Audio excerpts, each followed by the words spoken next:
abundance lives in me. Would you affirm that with me? My abundance lives in me. Let's do it one more time. My abundance lives in me. All right, do you believe it? Yes. Okay, one more time. My abundance lives in me. All right, I got it. You do. You really do.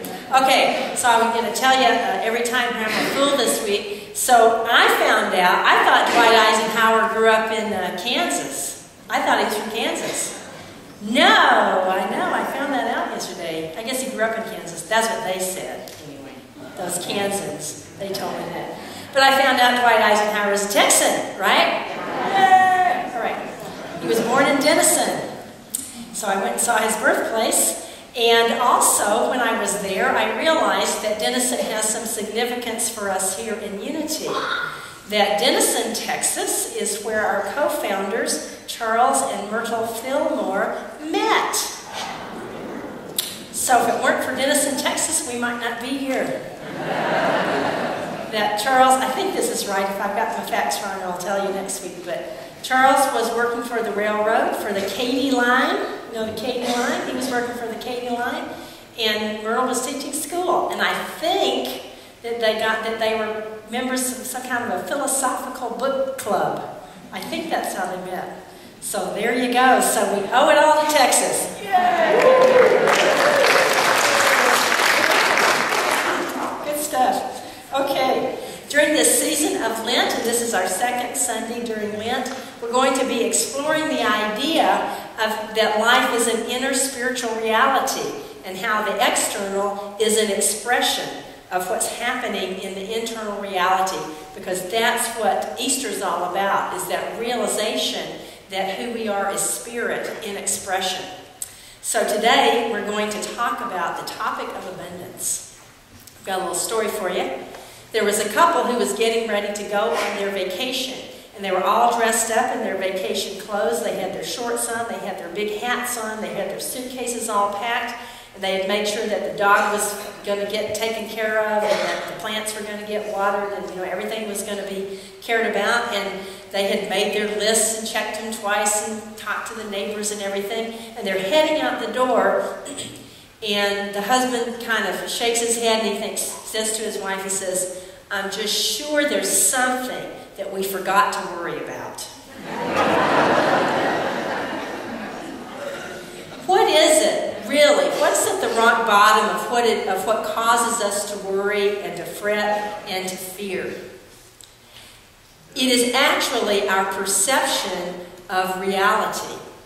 If we believe that life is against us, if we believe that nobody's got our back, if we believe that nobody cares about us, if we believe that somehow we're inadequate or we don't have enough to meet life, then I got to tell you, that's a scary proposition, is it not?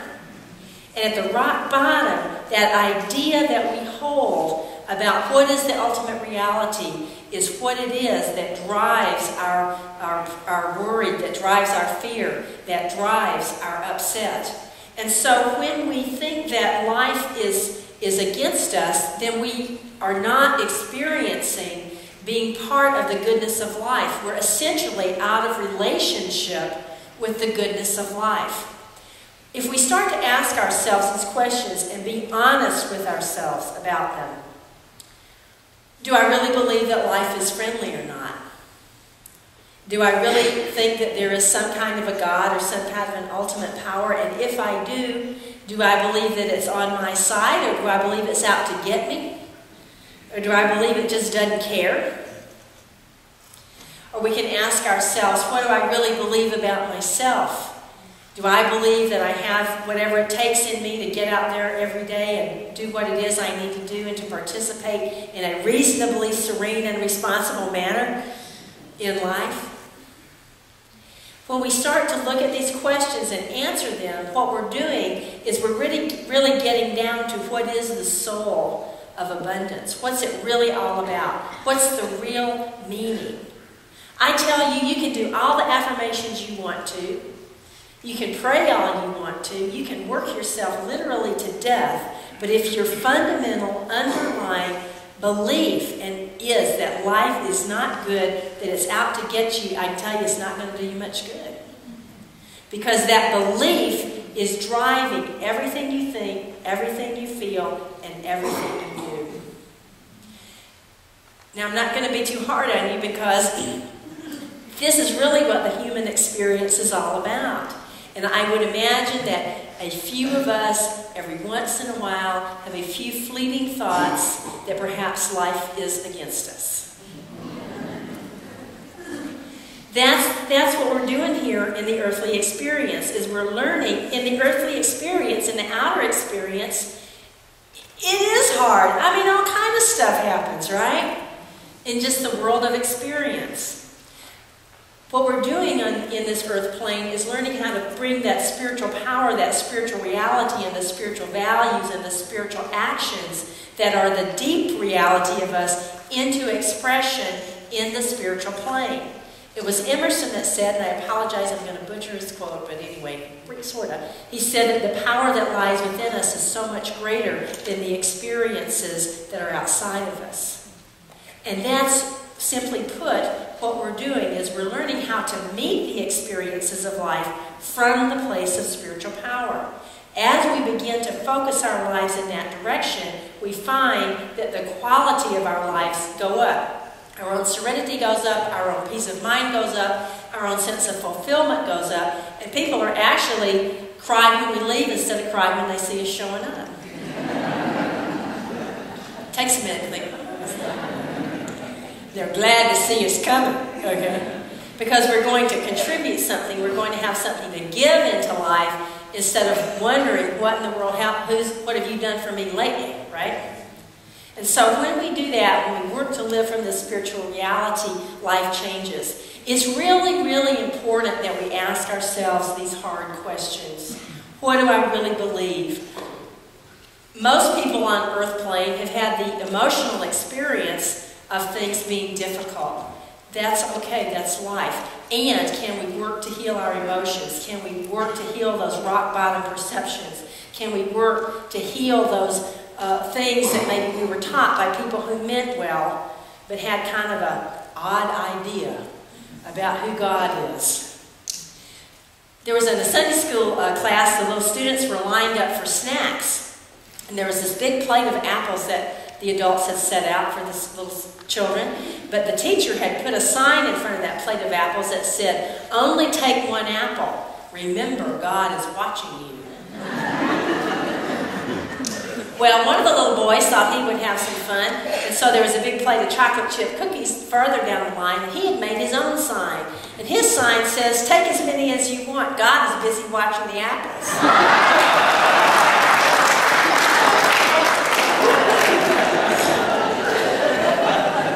So, if you have any kind of a perception of God that's like that, it's an opportunity now to begin to let that go, to heal that and release that. Okay? And most of us probably do have some version of that God. Jesus was somebody that had a very different idea of who God is. And that's the reason that I do read the Bible, that I read the Bible here in church services, and I personally enjoy Jesus, and I enjoy cultivating a relationship with the Jesus Christ of my understanding, because He's got what I want. And that's what I've always heard in spiritual circles, is hang out with the people that have what you want, and maybe it'll rub off on you, you know? Maybe they can teach you something.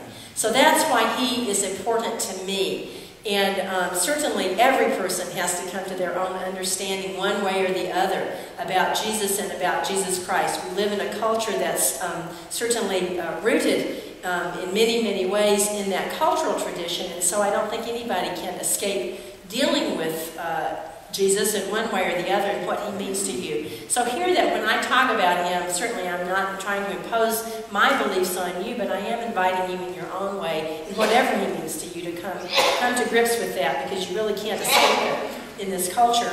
But for me, He is a person who was a wonderful wisdom teacher. He was a wonderful mystic. And in ways that I cannot even pretend to understand, He had profound experiences of who God is.